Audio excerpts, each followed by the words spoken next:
Depuis l'apparition du Bitcoin en 2009, la toute première des crypto-monnaies, ce secteur a connu des avancées significatives, mais couplé à pas mal d'histoires dramatiques qui ont quelque peu entaché son image. Cela est dû au fait que là où il y aura des opportunités, des pièges seront toujours présents. Des pièges qui sont généralement le fruit des personnes mal intentionnées qui ont pour seul objectif de profiter de la naïveté des néophytes pour leur siphonner le maximum d'argent possible. Beaucoup de personnes se souviennent encore de BitConnect, OneCoin, Lightning, Squid Game et des exemples comme ça, il en existe par dizaines. À côté de ça, certains projets viendront avec de bonnes intentions, mais dans la réalisation seront des véritables échecs. Et en matière de finances, qui dit échec dit automatiquement perte d'argent. Ce fut le cas pour Mongoose, BitGray, Quadriga6 et plein d'autres plateformes. Ces types d'événements ont encore de beaux jours devant eux jusqu'au jour où la grande masse sera assez éduquée au sujet des crypto-monnaies. Selon un rapport de la Federal Trade Commission entre 2021 et 2022, plus de 46 000 personnes ont déclaré avoir perdu au total plus d'1 milliard de dollars. Dans la réalité, ce montant est bien supérieur vu qu'une grande partie des victimes ne les déclarent pas. Toujours dans ce rapport, les crypto-monnaies les plus convoitées par les escrocs sont le Bitcoin qui représente 70% des cas, l'USDT 10%, l'Ethereum 9% et 11% constitués d'autres altcoins. Au milieu de tout ça, deux cas ont particulièrement marqué négativement ce secteur, à savoir les affaires Terraform Labs et FTX dont les dommages s'évaluent en plusieurs dizaines de milliards de dollars. Dans cette vidéo, nous allons vous expliquer le pourquoi et le comment ces catastrophes se sont produites.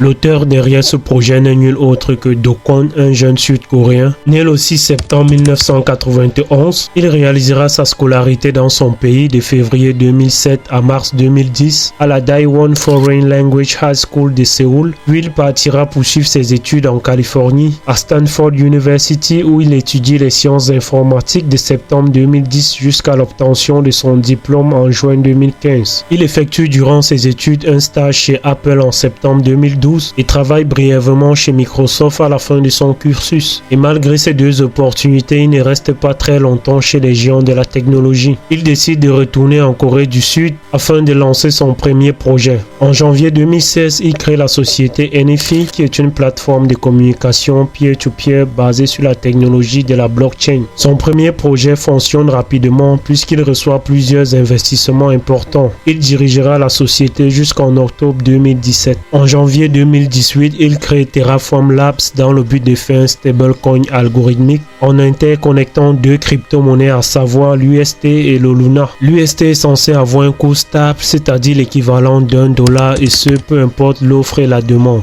Quant au Luna, son cours est plus volatile en fonction de l'offre et de sa demande. Cette idée, bien que pourrie, est quand même novatrice vu qu'ici, tous les stablecoins qui existaient dans l'univers crypto étaient collatéralisés par des réelles unités de monnaie ou de métaux précieux. Le projet va connaître une ascension fulgurante en l'espace de quelques mois au point de se faire une place dans le top 10 du CoinMarketCap. Mais l'effervescence va vite virer au cauchemar quand les malins vont détecter les failles de ce système algorithmique. L'UST étant associé à Luna, pour chaque unité émise, l'équivalent est détruit en Luna. Lorsque le prix de l'UST chute en dessous d'$1, le mécanisme qui garantit son ancrage au dollar envoie de l'UST à Terra. Ce dernier à son tour renvoie en échange du Luna. C'est-à-dire Terra brûle l'UST reçu, ce qui va faire diminuer son offre et en même temps augmenter sa valeur pour atteindre les $1. Ce mécanisme permettait aussi aux traders de se faire une plus-value en vendant de l'UST contre du Luna quand sa valeur passait au-dessus d'$, et vice-versa quand sa valeur passait en dessous d'$.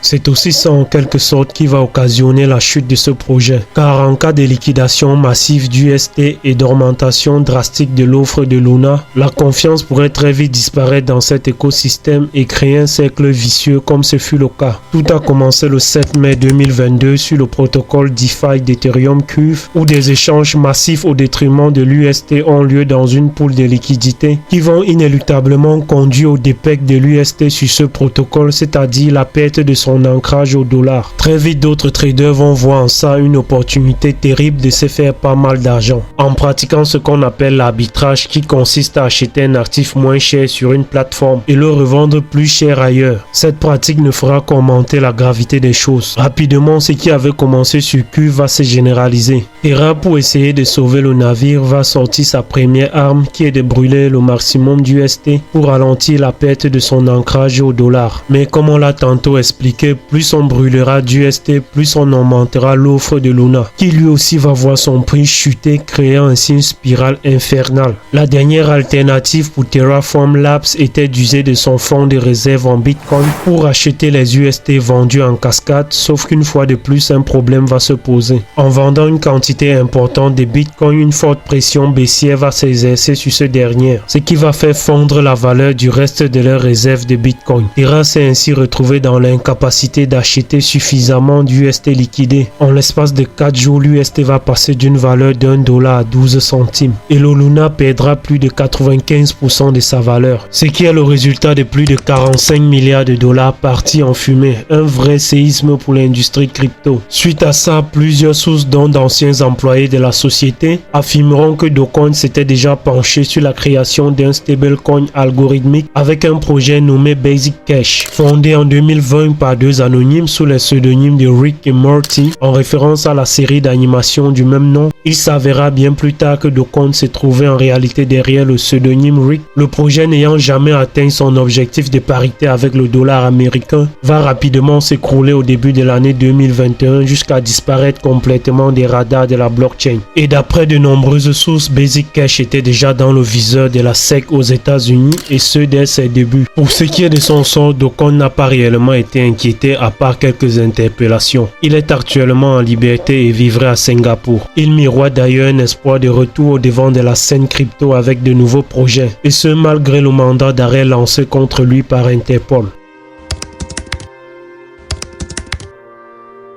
La faillite de FTX a été une grosse surprise au vu de sa solidité apparente et de son poids sur la cryptosphère. La plateforme voit le jour en 2019 avec comme fondateur Sam Bankman-Fried, que les intimes surnomment SBF. C'est un jeune américain né en 1992 qui a grandi en Californie. Il a étudié la physique et les mathématiques au Massachusetts Institute of Technology. Pendant ses études, il a travaillé comme opérateur de marché pour Jane Street Capital, qui est une entreprise réputée de Wall Street. Après l'avoir quitté en 2017, il crée son entreprise de trading de crypto-monnaies Alameda Research, dans le but qu'Alameda Research puisse réaliser des opérations de trading sur une plateforme mieux outillée. Il va donc lancer FTX, qui va connaître une immense ascension jusqu'au jour où tout va s'écrouler, suite à des révélations sur les pratiques douteuses de l'entreprise. Tout commence quand le site Coindex affirme qu'Alameda Research a un bilan négatif dû à une série de pertes subies entre mai et juin 2022 et la chute de Terraform Labs y est pour beaucoup. Une fois que cette rumeur va se répandre, le fondateur de Binance CZ va faire un tweet dans lequel il annonce vouloir se débarrasser de la totalité de ses FTT, qui est le jeton natif de FTX, une quantité de jetons acquises lors de la vente de sa participation à Sam Bankman-Fried. Car il faut le rappeler, Binance était l'un des premiers investisseurs dans le projet FTX à ses débuts. Après cette annonce, s'ensuit un vent de panique chez tous les autres détenteurs de FTT, connaissant ce qui arriverait au cas où Binance passait réellement à l'action. Chose qui va d'ailleurs se faire, mais là n'est pas le plus gros problème. Le véritable souci est que FTX et Alameda Research étaient bien trop liés, au point où Sam Bankman-Fried se permettait d'utiliser les dépôts de ses clients pour financer les opérations d'Alameda Research. Du coup, en cas de forte demande de retrait sur la plateforme FTX, elle serait tout simplement dans l'incapacité d'y répondre, dû aux pertes que subirait Alameda Research. Un autre point sombre était que la majorité des avoirs d'Alameda Research étaient constitués de FTT dont il détenait plus de 60% des tokens en circulation. Cela signifie qu'il avait un énorme poids sur l'évolution du cours de cette crypto-monnaie. Grâce à cette supercherie, Sam Bankman-Fried les utilisait en guise de garantie pour obtenir des prêts et financer les opérations de ces sociétés. Une fois toutes ces informations révélées au grand public, l'inévitable finira par se produire. Une grosse vague de liquidation de FTT commença ce qui fera chuter son prix, entraînant d'office une crise de liquidité sur FTX. Pour essayer de stopper l'hémorragie, certaines plateformes bloqueront pendant quelques heures les retraits de FTT. Mais cette solution ne pouvait pas durer sur le long terme. Il fallait donc que SBF trouve des solutions dans les brefs délais, d'où l'entrée en jeu de CZ pour une tentative de rachat. Après quelques jours de discussion, une lettre d'intention non contraignante est signée entre les deux parties, ce qui permettra à Binance de passer à un ensemble d'examens minutieux avant de conclure le deal. Mais malheureusement, après s'être penché sur les comptes de FTX, un déficit de plus de 8 milliards de dollars est découvert. Un montant bien trop important pour le PDG de Binance qui ne tergiversera pas à annuler le rachat. Une situation qui va davantage enfoncer FTX en donnant à Binance une occasion de faire un coup marketing en annonçant la création de sa preuve de réserve. Malgré tout, Sam Bankman-Fried va continuer à essayer de lever 8 milliards de dollars auprès des investisseurs de Wall Street, mais malheureusement, il n'y parviendra jamais et finira par admettre la faillite de FTX 3 jours après que CZ ait abandonné l'idée de rachat de la plateforme. À cette annonce officielle, le marché crypto encore sous le choc avec l'affaire Terraform Labs va continuer sa dégringolade et les crypto-monnaies liées à FTX prendront cher. Le FTT en particulier, qui avait une capitalisation qui tournait autour des 32 milliards de dollars au début des événements, ne vaudra plus que des cacahuètes. Et pour le chef d'orchestre SBF, il a été arrêté aux Bahamas puis extradé aux États-Unis et reconnu coupable des 7 chefs d'accusation qui pesaient contre lui. Il risque jusqu'à 110 ans de prison.